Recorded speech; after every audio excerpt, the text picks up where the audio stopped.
Hi, my name is Palle Becker Jeppesen. I'm a professor in gastroenterology and intestinal failure at Rigshospitalet in Copenhagen, Denmark. I'm a physician devoting my time to clinical activities, but actually mainly research within intestinal failure.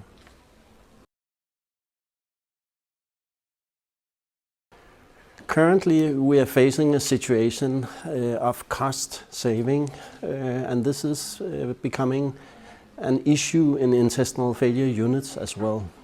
So suddenly, the optimal care that we have been able to provide for these patients for decades is under challenge.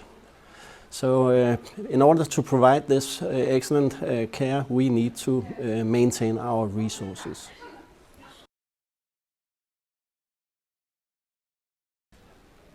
If I could change two things, this would be introducing treatments that would reduce the frequency and occurrence of catheter-related infections in these patients.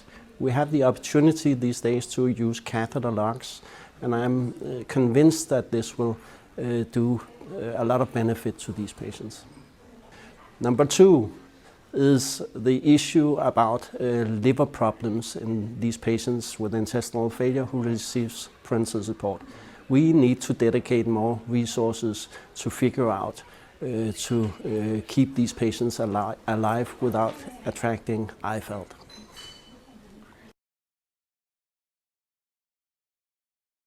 The IF Day is an excellent opportunity to increase the awareness of this rare, often neglected organ failure.